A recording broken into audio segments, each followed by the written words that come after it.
Welcome back guys, स्वागत है आपका एक बार फिर से एमएससी मैथ्स क्लासेस के यूट्यूब चैनल पे। दोस्तों, एमएससी मैथ्स प्रीवियस ईयर के लिए फर्स्ट ईयर के लिए differential geometry and tensor analysis से अपन यूनिट थर्ड जो है उसको डिस्कस कर रहे हैं। इससे पहले मैंने आपको यूनिट सेकंड, फिर फर्स्ट और फिर फोर्थ और फिफ्थ जो है वो कंप्लीट करवा दी है। यूनिट नंबर 4 और फिफ्थ जो हैं वो अपनी टेंसर एनालिसिस से बिलोंग करती हैं, जबकि यूनिट नंबर फर्स्ट, सेकंड और थर्ड जो हैं वो डिफरेंशियल जियोमेट्री से बिलोंग करती हैं। और दोनों को मिलाकर के पेपर नंबर 4 जो Shekhawati university and Rajasthan university के लिए बनता है में कवर होती हैं। ओके, तो आज अपन यूनिट थर्ड से डिफरेंशियल जियोमेट्री में कुछ जनरल डेफिनेशंस के बारे में पढ़ेंगे और रेडियस ऑफ प्रिंसिपल कर्वेचर जो है उसको सॉल्व करेंगे। जनरल डेफिनेशंस जो हैं उसमें पहली है हमारी फर्स्ट कर्वेचर। फर्स्ट कर्वेचर क्या होता है? The sum of principal curvature is known as first curvature and it's denoted by J. यानी कि प्रिंसिपल कर्वेचर का अगर अपन योग कर दें, जोड़ कर दें, तो उसे हम फर्स्ट कर्वेचर जो है वो कहेंगे और इसे हम जे से डिनोट करेंगे। तो J equal to K A plus K B होगा। मेन कर्वेचर क्या चीज़ होती है? The mean of principal curvature K A and K B is known as mean curvature and denoted by mu equal to K A plus K B by 2। यानी कि और आप इसे म्यू इक्वल टू 1/2 भी J/2 भी कह सकते हैं। J/2 कैसे कह सकते हैं? जो हमारा फर्स्ट कर्वेचर है ये वाला, यहाँ से हमने क्या किया, के ए प्लस के बी की वैल्यू रखी जो है J/2 इसको लिख सकते हैं। ठीक है, तो मीन का मतलब क्या हो गया? माध्य हो गया एक तरीके से, है ना। तो इन दोनों का जो एवरेज है, के ए एंड के बी का जो एवरेज है वही क्या है? जो मीन कर्वेचर है उसे कहा जाता है। आ गया समझ में? सिंपल था। ओके, फिर अपन बात जानते हैं जॉनसन कर्वेचर, जिसे अपन सेकंड कर्वेचर के नाम से भी जानते हैं।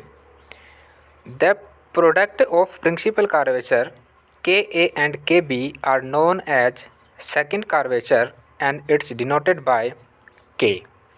यानी कि जब के ए एंड के बी को का जो मल्टीप्लिकेशन होगा, डॉट प्रोडक्ट जो होगा, क्या होगा? डॉट प्रोडक्ट, यानी इनका जो मल्टीप्लिकेशन होगा उसे हम सेकंड कर्वेचर के नाम से जानेंगे। तो k equal to K A dot के बी, जहाँ पर k जो है इसकी वैल्यू होती है T²/h², और t की जो वैल्यू होती है वो होती है ln-m² का रूट। यहाँ पर ये स्क्वायर आपको दिख रहा है, इसलिए इस पर जो रूट था वो हट चुका है। ठीक है, और h² जो वो एज दिस एज रह जाएगा। ज़रूरत पड़ने पर अपन इस फार्मूले को डायरेक्ट काम में लेंगे। तो आपको पता चल गया कि फर्स्ट कर्वेचर, सेकंड कर्वेचर और जो मेन कर्वेचर है वो क्या होता है। सिंपल सा था। फर्स्ट कर्वेचर क्या होता है? जे, जो हमारा नॉर्मल कर्वेचर होता है उसे ही हम फर्स्ट कर्वेचर कहते हैं, जिसमें अपन के ए एंड के बी करते हैं, के बी प्लस के बी करते हैं, यानी दोनों का सम करते हैं। सेकंड कर्वेचर में हम क्या करते हैं? के ए इंटू के बी करते हैं, यानी कि डॉट प्रोडक्ट करते हैं। और मेन कर्वेचर में क्या करते हैं? इन दोनों का सम करते हैं और सम का एवरेज लेते हैं। ओके, तो वो हो गया अपना मेन कर्वेचर। ओके, अब अपन डिस्कस करेंगे radius of curvature at an oblique on the surface z equal to fxy। यानी कि हम रेडियस ऑफ कर्वेचर जो है वो यहाँ पर बताएंगे कि रेडियस ऑफ कर्वेचर जो है वो क्या होगी किसी surface z equal to fxy के लिए। तो we know that the principal curvature at a point on the surface is given by h² kn² minus en plus lg minus 2mf kn plus t² equal to 0। Just इससे पहले वाली class में हमने principal curvature जो है उसको यहाँ पर डिस्कस किया था, जिसमें हमारे पास फाइनल रिजल्ट जो है वो ये आया था। और मैंने वहाँ पर आपको कहा था कि इसको आपको लर्न रखना है, याद रखना है, इसकी ज़रूरत पड़ने पर हम इसे सीधा काम में लेंगे। तो जस्ट इससे पहले वाली क्लास आपको देखनी है, उसमें आपको ये कैसे आया है ये फार्मूला आपको पता चल जाएगा। Then the principal radius of curvature at a point on the surface is given by. Is given by का मतलब यहाँ पर ये जो के एन है, इस के एन की वैल्यू क्या होती है, के एन की वैल्यू होती है 1/ρ। यूनिट फर्स्ट में हमने कार्वेचर के बारे में पढ़ा था, उस टाइम पर मैंने आपको ये चीज़ें बताई थी। ठीक है, रेडियस ऑफ कार्वेचर जब हमने पढ़ा था उस टाइम पर ये जो वैल्यू है आपको बताई गई थी। तो यूनिट फर्स्ट से हमने क्या किया, के एन की जो वैल्यू है 1/ρ उसको हमने यहाँ पर रखा है। ठीक है, और यूनिट फर्स्ट से जिन वैल्यूज़ को रखने पर हम जहाँ जहाँ हमारे पास के एन है वहाँ पर अपन क्या करेंगे, 1/ρ जो है इसकी वैल्यू को रख देंगे। तो यहाँ से अपन देखेंगे कि यहाँ पर के एन स्क्वायर है तो यहाँ पर 1/ρ स्क्वायर हो जाएगा। यहाँ पर सिर्फ के एन है तो यहाँ पर 1/ρ ही हो जाएगा। तो जहाँ पर के एन था वहाँ पर हमने 1/ρ रखा और हमारे पास इक्वेशन नंबर फर्स्ट आ गई।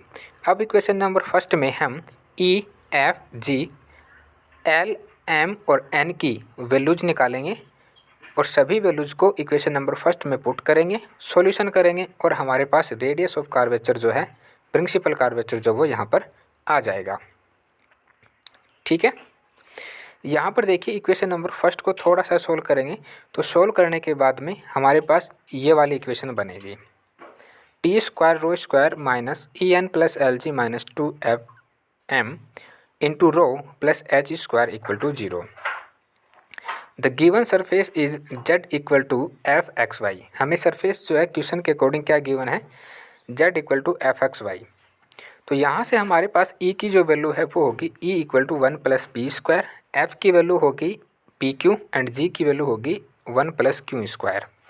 अब अभी हमने h की वैल्यू जानी थी, h की वैल्यू क्या होती है, h इक्वल टू होता है EG माइनस f² का अंडर रूट।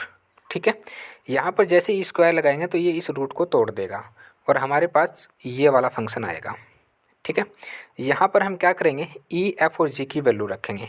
तो सबसे पहले हमने ई की वैल्यू रखी 1 प्लस p², जी की वैल्यू रखी 1 प्लस q² माइनस f², यानी कि p² एंड q²।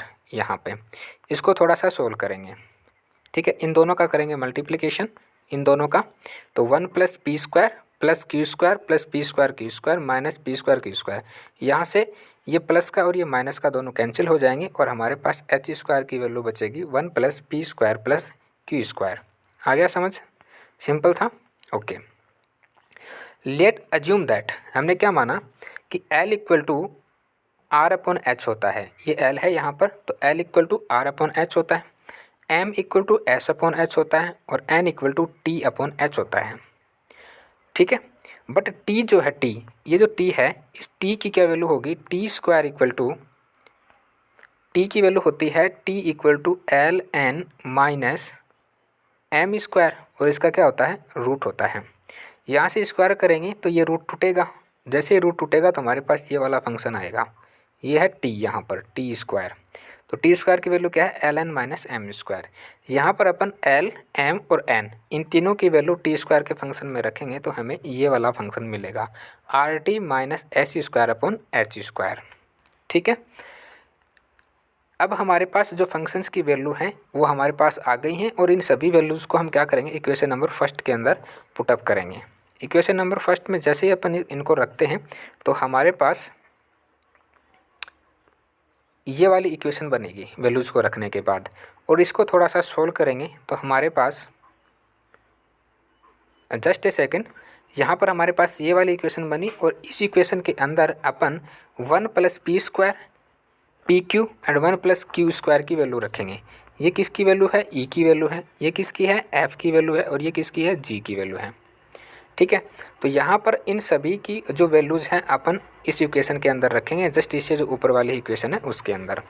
तो जैसे ही वैल्यू को रखेंगे तो हमारे पास एक नया इक्वेशन आएगा जो है ये वाला, h² upon rho square minus R T upon root of R T minus S square plus R T upon root of R T minus S square और minus 2s² upon R T minus S square into 1 upon rho plus R T minus S square upon H square equal to 0। ठीक है, अब यहाँ से देखो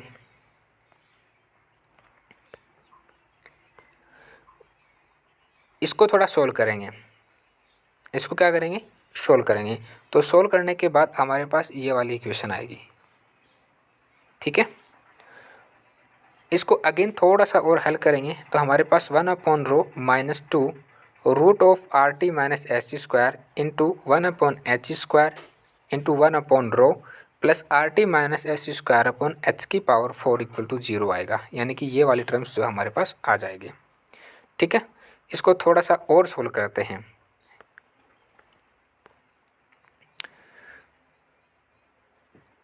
जब इसको अपन और सोल्व करेंगे तो हमारे पास ये वाला फंक्शन आएगा।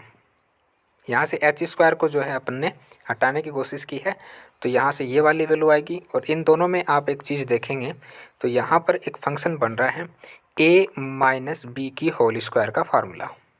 ये जो आपको दिख रहा है क्या होता है, a square plus B square minus 2ab। तो यहाँ पर ये a है और ये b फंक्शन है। ठीक है, तो a स्क्वायर हो गया प्लस बी स्क्वायर, तो ये बी स्क्वायर है माइनस 2ab, ये a और ये b तो 2ab। ठीक है, यहाँ पर ये बना और हमने इसको क्या लिखा दिया, ये दिखा दिया 1 upon rho minus root of R T minus H square upon H square की होल स्क्वायर इक्वल टू 0। ठीक है, होल स्क्वायर को हटाएंगे तो हमारे पास सिंपल ये फंक्शन बचेगा। और इस फंक्शन को जब अपन थोड़ा सा सोल्व करेंगे तो हमारे पास क्या बचेगा, ये वाला फंक्शन बचेगा। किया कुछ नहीं है, यहाँ पर इसकी पलटी मारेंगे तो ये क्या हो जाएगा, H square upon root of R T minus S square हो जाएगा। सिंपल सा था। तो यही क्या होती है, which is known as radius of curvature at an umbilic on the surface z equal to F X Y. ठीक है, तो आई होप सो कि आपको ये समझ आया होगा। सिंपल स्टेप्स को हमने यहाँ पर काम में लिया है। सारी बातें आपको मैं पहले से बता चुका था और उन्हीं को काम में लेते हुए अपन ने रेडियस ऑफ कर्वेचर जो है वो निकाली है। तो इसका जो है अपन क्वेश्चंस के अंदर डायरेक्ट यूज करेंगे, जैसे हमने ऊपर क्वेश्चंस के अंदर फंक्शंस जो है उनको काम में लिया है। लाइक दैट प्रिंसिपल कर्वेचर की जो फार्मूला है उसको काम में लिया है। इसके अलावा रेडियस ऑफ कर्वेचर जो है जिसको काम में लिया है, K N equal to 1 upon rho काम में लिया है। ठीक वैसे ही जहाँ पर हमें क्वेश्चन में इसकी ज़रूरत पड़ेगी वहाँ पर अपन इसको काम में लेंगे। तो मैं उम्मीद करता हूँ कि आपको ये चीज़ समझ आई होगी। इसके अलावा अगर कोई टर्म्स कोई कंडीशंस आपको समझ ना आई है तो प्लीज़ आप कमेंट कर देना, आपकी तुरंत ही हेल्प कर दी जाएगी। ठीक है, एक रिक्वेस्ट यहाँ पर रहेगी कि आप टाइमिंग जो है उसका एक बार थोड़ा सा ध्यान रखें। टाइमिंग के साथ अगर आप बताएंगे तो थोड़ी सी और जल्दबाजी के साथ आपको ये क्वेश्चन जो है वो सोल्व बता दिया जाएगा दोबारा से। तो आज के लिए इतना ही रखते हैं। Thank you so much, have a good day.